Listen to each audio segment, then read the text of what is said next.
دیکھیں اس میں انہوں نے کوئی وہ سبز باغ میں نہیں دکھائے ہاں جی کہ وریز نہیں آئیں گی, bed of roses in your life. Worries تو آئیں گی from one worry to another. ابھی آپ ایک سے نکلتے ہیں سبحان اللہ, کوئی کچھ اور آ جاتا ہے, لیکن صرف وہ لوگ اچھی زندگی گزار جاتے ہیں, اچھا سروائیو کر جاتے ہیں جو ان وریز کو ورشپ میں, دعا از ورشپ, نماز اپنی بہتر کرنا that is obviously part of worship, یا اللہ تعالیٰ پہ توکل کرنا, اللہ کے اور قریب ہونا. ہر مصیبت کے ساتھ آسانی ہے. اللہ تعالیٰ نے یہ نہیں فرمایا کہ ان مع العسر یسرا, ہر آسانی کے ساتھ مشکل ہے. یعنی ایک پازیٹیو پرسپیکٹیو دیا ہے کہ جو تمہارے پر مشکل آئی ہے نا اس کے بعد آسانی آنی ہے. جو بندہ یہ کہتا ہے نا کہ اللہ تعالیٰ مجھے کیوں آزما رہا ہے, ٹھیک ہے, وہ بیسیکلی یہ کہنا چاہ رہا ہے کہ میں نے جو اللہ تعالیٰ کے حقوق بنتے تھے نا میں نے وہ سارے ادا کر دیے ہیں. اللہ تعالیٰ نعوذ باللہ میرے ساتھ کوئی انجسٹس کر رہا ہے. کوشچن کرتے ہیں نا اکثر کہ جی وہ فلانا بندہ تو جھوٹ بھی بولتا ہے, وہ تو چوری بھی کرتا ہے, وہ تو جو ہے نا وہ نہ نمازیں پڑھتا ہے, وہ تو اللہ کا بہت بڑا نافرمان ہے, پھر بھی اسے ملی جا رہا ہے, تو ویئر از دا کرما. ہو سکتا ہے اللہ دنیا میں پنش کر لے, ہو سکتا ہے اللہ تعالیٰ نہ کرے اور آخرت میں پورا حساب لے. اور دنیا میں پنشمنٹس کی شکل بھی ڈفرینٹ ہوتی ہے. ضروری نہیں کہ ایک بندہ بالکل ہی اسے ڈسٹروائے, مطلب فزیکلی اسے مار دیا جائے, ڈسٹروائے, بہت سے اور چیزیں ہوتی ہیں. مسلمان کا بھائی عقیدہ ہے. اللہ تعالیٰ کیا فرماتے ہیں کہ وَلَا تَحْسَبَنَّ اللَّهَ غَافِلًا عَمَّا يَعْمَلُ الظَّالِمُونَ, تم یہ نہ گمان کرو کہ اللہ تعالیٰ غافل ہے ان لوگوں سے جو کہ ظلم کر رہے ہیں. انما یؤخرهم لیوم تشخص فیہ الابصار, میں تو ڈھیل دے رہا ہوں اس دن کے لیے جس دن ان کی آنکھیں خوف کے مارے پھٹی کی پھٹی رہ جائیں گی. کیسے پتہ لگے گا کہ ایک چیز آزمائش ہے یا سزا ہے. اور بہت سے لوگ جو ہے نا وہ اسی غم سے ہی نہیں نکل پا رہے ہوتے, اسی ڈپریشن سے ہی نکل پا رہے ہوتے, اور بار بار یہ کہہ رہے ہوتے ہیں کہ مجھے لگتا ہے کہ مجھے نا یہ کسی میرے عمل کی سزا مل رہی ہے. اور کبھی کبھی پاسٹ کے سنس بھی بہت ہانٹ کرتے ہیں, حالانکہ بندہ ان کی توبہ بھی کر چکا ہوتا ہے, یعنی عمرے کرایا ہوتا ہے, وہاں جا کے مغفرت اللہ تعالیٰ سے طلب کرایا ہوتا ہے, لیکن اس کے باوجود ایک دم سے جب وہ ڈاؤنر آتا ہے نا تو بندہ تھوڑا سا شک کرنے لگتا ہے اگر پتہ نہیں میری توبہ قبول ہوئی کہ نہیں ہوئی, کیونکہ یہ جو نیا پرابلم آ گیا مجھے, یہ کہیں وہ پچھلا جو گناہ تھا اس کی تو نہیں اب مجھے سزا مل رہی. سبحان اللہ. تو ہم سب کو آتے ہیں, ٹو بی آنیسٹ, ہم سب انسان ہیں, اور کبھی کبھی یہ ڈاؤنرز آتے ہیں. تو آپ کو بھی کبھی اس طرح کے ڈاؤنرز آئے؟ علی بھائی یہ تو میرے خیال سے part and parcel of life ہے, اور اگر کوئی میرے خیال سے یہ سمجھتا ہے کہ اسی کی زندگی میں شاید کوئی آزمائش آتی ہے اور کسی اور کو آزمایا نہیں جاتا, تو میرے خیال سے یہ آپ کا جو انسان کا پرسیپشن ہے دنیا کا, یہ اس میں ایک بہت بڑا فالٹ ہے. اور میں ایک بات اکثر کہتا ہوں کہ ہم نا دنیا کو دار الجزا سمجھ بیٹھتے ہیں, ہم دنیا کو دار الامتحان نہیں کہتے. یعنی the world is a place where we are tested. It's not a place جہاں پہ ٹٹ فار ٹیٹ ہونا ہے.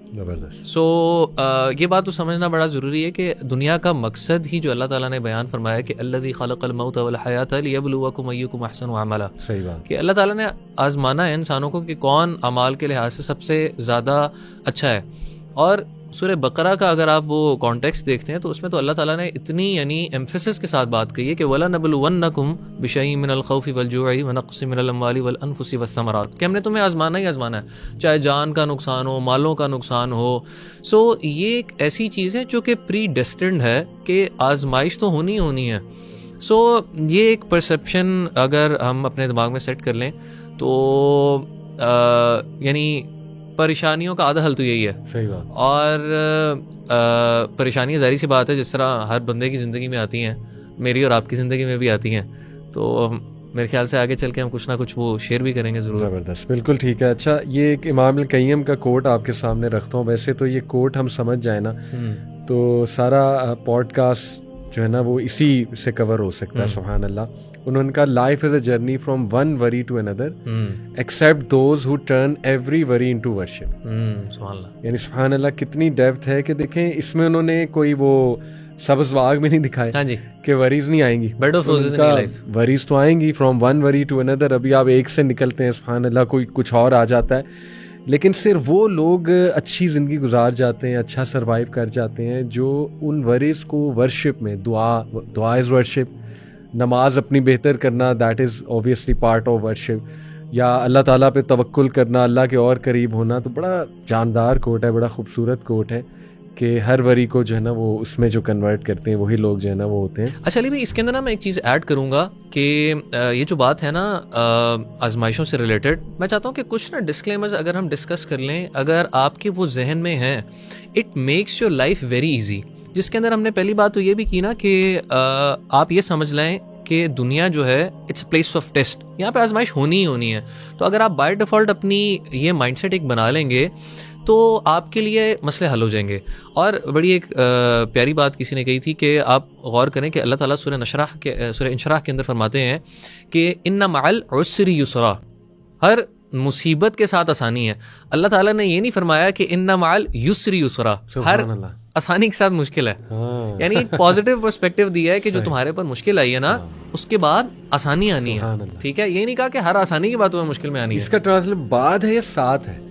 یعنی اس کے ساتھ، یعنی جب مشکل آئے گی it will be followed with یعنی ایک ایسا پیریڈ بھی آئے گا پھر آپ کے لیے آسانیاں بھی ہوں گی انشاءاللہ. کیونکہ میں نے ایک اسکالر کہتے سنا ہے کہ ساتھ لگی آ رہی ہوتی ہے، وہ اٹیچ ہے نا، ایک کے بعد دوسری، ایک کے بعد دوسری. بالکل. سو ایک یہاں پہ پازیٹیو ایسپیکٹ اللہ تعالیٰ نے مینشن کیا ہے. اچھا اس میں نا ابن القیم رحمہ اللہ کی ایک بک ہے ٹرائلز اینڈ ٹریبولیشنز، بڑی اچھی کتاب ہے، اگر لوگ چاہیں گے پڑھنا تو اس کو بھی پڑھیں. اس کے اندر نا ابن القیم رحمہ اللہ ایک پوائنٹ بڑا ڈسکس کرتے ہیں امپورٹنٹ. وہ کہتے ہیں کہ جو بندہ یہ کہتا ہے نا کہ اللہ تعالیٰ مجھے کیوں آزما رہا ہے، ٹھیک ہے، وہ بیسیکلی یہ کہنا چاہ رہا ہے کہ میں نے جو اللہ تعالیٰ کے حقوق بنتے تھے نا میں نے وہ سارے ادا کر دیے ہیں. اللہ تعالیٰ نعوذ باللہ میرے ساتھ کوئی انجسٹس کر رہا ہے. اور سبحان اللہ اگر آپ غور کریں کہ ہم اللہ تعالیٰ کی اس طرح ورشپ کر ہی نہیں سکتے جس طرح اللہ تعالیٰ کی ورشپ کا حق ہے. کون بندہ علی بھائی ہم میں سے کہہ سکتا ہے کہ میں نے اللہ تعالیٰ کی ورشپ کا حق ادا کر دیا؟ اس کو سمجھانے کے لیے نا علماء ایک مثال دیتے ہیں. علماء کہتے ہیں کہ آپ عبادات غور کریں، اللہ تعالیٰ نے نا عبادات کے بعد ایک سنت جاری کی ہے کہ تم عبادت کے بعد استغفار کرو. آپ دیکھیں علی بھائی عبادات کے اندر ون آف دا گریٹسٹ ورشپس جس کے ساتھ جنت کی بشارت ہے وہ حج ہے. حج کے اندر آپ کی نماز، پیسہ خرچ کرنا، روزہ، یہ ساری چیزیں اکٹھی ہو جاتی ہیں. اللہ حج کے بارے میں سورۃ البقرہ کی آیت 199 میں فرماتے ہیں کہ ثم افیضوا من حیث افاض الناس واستغفروا اللہ. یہ عرفات سے لوگ واپس جا رہے ہیں، کیا کر کے جا رہے ہیں؟ حج کر کے جا رہے ہیں. تو اللہ کہہ رہے ہیں حج کرنے کے بعد توبہ کرو، ان مناسک کے بعد توبہ کرو. یعنی کس چیز کی توبہ کرنی ہے؟ تو علماء فرماتے ہیں کہ یہ استغفار اس چیز کا ہے کہ ہم اللہ کی ورشپ ایسے کر ہی نہیں سکتے جس طرح ورشپ کا حق ہے. آپ نماز دیکھ لیں، سلام پھیرتے ہیں السلام علیکم ورحمۃ اللہ، السلام علیکم ورحمۃ اللہ، ہم کیا پڑھتے ہیں؟ اللہ اکبر، استغفر اللہ، استغفر اللہ، استغفر اللہ. سو یہ دو چیزیں جو ہے نا خاص طور پہ کہ life is a test and ہم اللہ کی ورشپ ایسے کر ہی نہیں سکتے کہ جس طرح ورشپ کا حق ہے. تیسرا پوائنٹ بھی میں اس کے اندر ایڈ کر دیتا ہوں، دیٹ از کہ انسان یہ سمجھ لے میرا جو نالج ہے وہ بہت لمیٹڈ ہے. اللہ تعالیٰ از آل وائز. یعنی دیکھیں علی بھائی میرے سامنے اور آپ کے سامنے نا ایک پرسپیکٹیو ہوتا ہے کہ میرے اوپر یہ آزمائش آئی تو پتہ نہیں، کیونکہ مجھے فیوچر بھی نہیں پتا، مجھے تو پتہ ہی نہیں اس کے کانسیکوینسز کیا ہونے ہیں. اللہ تعالیٰ یہ بھی جانتے ہیں کہ میرے ساتھ اس کی چیزیں کیا ہوں گی. ٹھیک ہے، اسی طریقے سے اللہ تعالیٰ یہ بھی جانتے ہیں اس آزمائش کا امپیکٹ میرے ارد گرد والوں کے ساتھ بھی کیا ہوگا اور دنیا پہ سوسائٹی پہ امپیکٹ کیا پڑ رہا ہے. اللہ فرماتے ہیں نا کہ واللہ یعلم وانتم لا تعلمون، he knows and you do not know. So اسی لیے اگر بندہ یہ مان لے کہ اللہ تعالیٰ آل وائز ہے تو بندہ کبھی اللہ تعالیٰ پہ اعتراض ہی نہ اٹھائے. یعنی اس کو پتا ہوگا میرا رب is all wise, he knows what I do not know. بہت خوبصورت، الحمدللہ. اچھا یہاں پہ میں ایک اور کانسیپٹ کلیئر کر دوں. کچھ لوگ کرما یا کارما جو ہندوز کا کانسیپٹ ہے، بدھزم میں بھی ایک کانسیپٹ ہے، بہت سے مسلمز بھی اس کو مانتے ہیں. اور maybe it's a cool thing to believe in Buddhist things in this age, کیونکہ بدھزم کی بہت سی چیزیں آج کل آپ کو پتہ ہے وہ ہمارے یہ رچ کلاس جو ہے یہ بہت زیادہ فالو کرتی ہے، ایلون مسک اور باقی سارے. اینی وے تو کرما یا کارما یہ ایک کانسیپٹ ہے کہ دنیا میں کاز اور افیکٹ، اسٹرکٹلی کاز اور افیکٹ چلتا ہے. یعنی جو آپ اعمال کرو گے یا جو آپ کی انٹینشنز ہوں گی، اگر وہ نیگیٹو انٹینشنز ہوں گی تو نیگیٹو چیزیں ہی آپ کو ملیں گی. دل پہ بیک. ہاں چلیں یہاں تک تو ہم کہہ سکتے ہیں. یہ تو ہمیں اسلام سے بھی کانسیپٹ ملتا ہے کہ جو آپ جس نیت سے کام کرنے جاؤ گے وہی چیز آپ کو ملے گی. بٹ اسٹرکٹلی یہ کہنا، جیسے آپ نے بھی بہت اچھی بات کی تھی کہ دنیا جو ہے نا یہاں ٹیٹ فور ٹیٹ نہیں ہے. یہاں بہت سے لوگوں کو اللہ تعالیٰ ڈھیل دیں گے اور لوگ پھر کویسچن کرتے ہیں نا اکثر کہ جی وہ فلانا بندہ تو جھوٹ بھی بولتا ہے، وہ تو چوری بھی کرتا ہے، وہ تو جو ہے نا وہ نہ نمازیں پڑھتا ہے، وہ تو اللہ کا بہت بڑا نافرمان ہے، پھر بھی اسے ملی جا رہا ہے. تو ویئر از دا کرما؟ یا اس نے بڑا انجسٹس کیا. یا کوئی کہہ سکتا ہے نیتن یاہو جو ہے اس نے اتنے بچے مار دیے, اس نے یہ کر دیا وہ کر دیا, تو ویئر از دا کارما. تو آپ نے بڑی خوبصورت بات کی کہ دیکھیں ہو سکتا ہے اللہ دنیا میں پنش کر لے, ہو سکتا ہے اللہ تعالیٰ نہ کرے اور آخرت میں پورا حساب لے. اور دنیا میں پنشمنٹس کی شکل بھی ڈفرینٹ ہوتی ہے, ضروری نہیں کہ ایک بندہ بالکل ہی اسے ڈسٹروائے, مطلب فزیکلی اسے مار دیا جائے, ڈسٹروائے, بہت سے اور چیزیں ہوتی ہیں. تو کرما جو ہے, کارما, وہ ایگزیکٹلی اسلام اس کا قائل نہیں ہے کہ ایک بندے نے ایک عمل کیا اور فوراً اس کو جو ہے نا وہ رزلٹ مل جائے گا, فوراً اس کی جو ہے نا وہ پکڑ ہو جائے گی. تو یہ بھی میں چاہ رہا تھا کہ اس میں نا علی بھائی بڑی ایک انٹرسٹنگ چیز ہے جو آپ نے فار ایگزامپل نیٹن یاہو والی اس طرح کی باتیں کی کہ اللہ تعالیٰ پکڑتے نہیں ہیں. اس میں نا میرے خیال سے اگر آپ 2 قرآن کی آیات اٹھائیں نا, اس سے آپ کو بڑا فائدہ ہوتا ہے. علی بھائی دیکھیں, یہ اس دور کے فرعونوں والے کام ہو رہے ہیں جو ہم ارد گرد اپنے دیکھتے ہیں. آپ دیکھیں کہ اللہ تعالیٰ نے فرعون کو بھی کتنی ڈھیل دی, اس نے کتنے بچے قتل کیے, کیا کیا مظالم ڈھائے بنی اسرائیل پہ, اور اللہ تعالیٰ نے کتنی نشانیاں بھجوائیں. موسیٰ علیہ السلام کو بھجوایا, عصا والا واقعہ ہوا, میجیشنز والا واقعہ ہوا. لیکن سبحان اللہ پھر آپ علی بھائی دیکھیں کہ کس طریقے سے جب اللہ تعالیٰ کی پکڑ آئی, یہ لوگوں کو دکھانا ہے نا کہ اللہ تعالیٰ فوراً ہر چیز کے بعد یعنی لوگوں کو وہ نہیں کر رہا, ریکمپنسیٹ نہیں کر رہا. لیکن پھر جب اللہ کی پکڑ آئی تو اللہ کیا فرماتے ہیں کہ حتی اذا ادرکہ الغرق, جب فرعون کو سمجھ آ گیا, جب وہ پانی میں ڈوبنے لگا ہے, قال آمنت, اس نے کہا میں ایمان لایا. اور علماء کہتے ہیں آپ غور کریں کہ اس نے یہاں پہ 3 دفعہ کلمہ پڑھا. کہتا ہے آمنت انہ لا الہ الا الذی آمنت بہ بنو اسرائیل, وہ کہتا ہے میں مانتا ہوں کہ اس کے علاوہ کوئی معبود ہی نہیں جس کے اوپر بنی اسرائیل ایمان لے کے آئی ہے. وانا من المسلمین, میں مسلمان ہوتا ہوں جی. تو اللہ فرماتے ہیں الآن وقد عصیت قبل وکنت من المفسدین, اب تو ایمان لے کے آ رہا ہے, جب پہلے تو کیا کیا کرتا رہا. یعنی موت کے جب فرشتے نظر آ گئے تب توبہ کا کیا فائدہ. اور دوسری بات یہ کہ مسلمان کا علی بھائی عقیدہ ہے, اللہ تعالیٰ کیا فرماتے ہیں کہ وَلَا تَحْسَبَنَّ اللَّهَ غَافِلًا عَمَّا يَعْمَلُ الظَّالِمُونَ, تم یہ نہ گمان کرو کہ اللہ تعالیٰ غافل ہے ان لوگوں سے جو کہ ظلم کر رہے ہیں. إِنَّمَا يُؤَخِّرُهُمْ لِيَوْمٍ تَشْخَصُ فِيهِ الْأَبْصَارُ, میں تو ڈھیل دے رہا ہوں اس دن کے لیے جس دن ان کی آنکھیں خوف کے مارے پھٹی کی پھٹی رہ جائیں گی. اور بڑی انٹرسٹنگ بات ہے علی بھائی, آپ کبھی غور کریں, یہی جو ایول ہے نا, یہ جو آزمائشیں ہیں, اگر ہمارے concepts as a Muslim clear نہیں ہوتے نا, آپ علی بھائی دیکھیں ہماری دنیا کے اندر جو میجورٹی آف ایتھیسٹ ہیں وہ پرابلم آف ایول ہی کی وجہ سے ایتھیسٹ ہوتے ہیں. وہ کہتے ہیں کہ اگر خدا ہے تو اتنا ظلم کیوں ہے.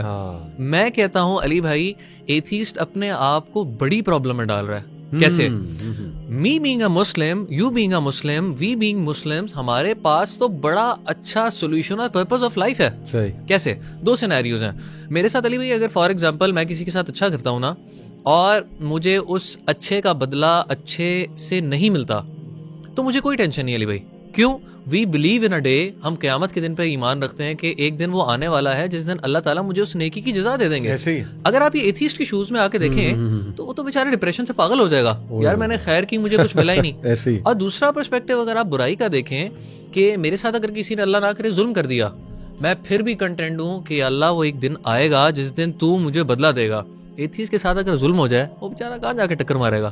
یعنی آپ دیکھیں کہ اسی لیے انبیاء کی پرسنالٹیز کتنی کمپوز تھیں اور کتنے وہ پازیٹیو انڈیویجولس بنے. جیسے یوسف علیہ السلام, ان کا واقعہ دیکھیں, اگر وہ ایک ایسے انسان کے ساتھ ہوا تھا جو کمزور ایمان والا ہے یا جو اللہ نہ کرے ایتھیسٹ ہے, تو اس کا کیا بچتا زندگی میں کہ مطلب مجھے میرے بھائیوں نے مارا, بھائیوں نے مار کے کنویں پھینک دیا, میرا قصور ہی کیا ہے. تو دس از ریئلی پاورفل. سبحان اللہ, آپ نے بڑی خوبصورت بات کی کہ ایتھیسٹ تو زیادہ پرابلم میں آ جاتا ہے کیونکہ وہ یہ ایکسپیکٹ کر رہا ہوتا ہے.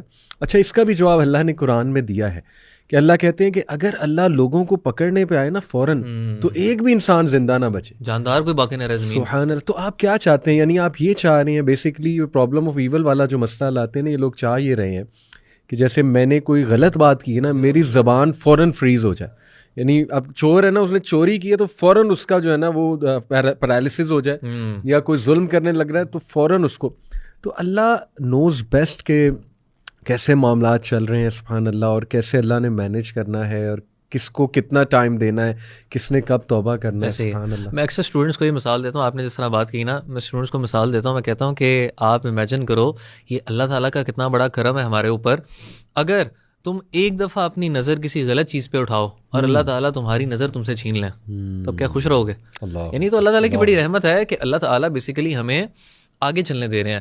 اور دوسرا علی بھائی یہاں پہ ایک بات میں ایڈ کروں گا کہ نا مائنڈ سیٹ کا کلیئر ہونا بڑا ضروری ہے ایک لحاظ سے. وہ یہ ہے کہ دیکھیں فار ایگزامپل علی بھائی میرے اور آپ کے اوپر آزمائش اگر آ جاتی ہے ٹھیک ہے. تو دو چیزیں ہو سکتی ہیں, یا تو میرا مائنڈ سیٹ ہو کہ میں کمپلین کرنے لگ جاؤں, یہ کیوں ہو رہا ہے, کب ختم ہوگا, کیا ہے, کیوں ہے, اور دوسرا مائنڈ سیٹ ہے کہ میں اس پہ راضی ہو جاؤں. اچھا, اگر میں کمپلین کرتا ہوں نا, دس ایڈس ٹو دا پرابلم. یعنی ایک پریشانی کی تکلیف الگ ہے, اس کے اوپر میرا ویل کرنا اور پرابلم کو بڑھائے گا.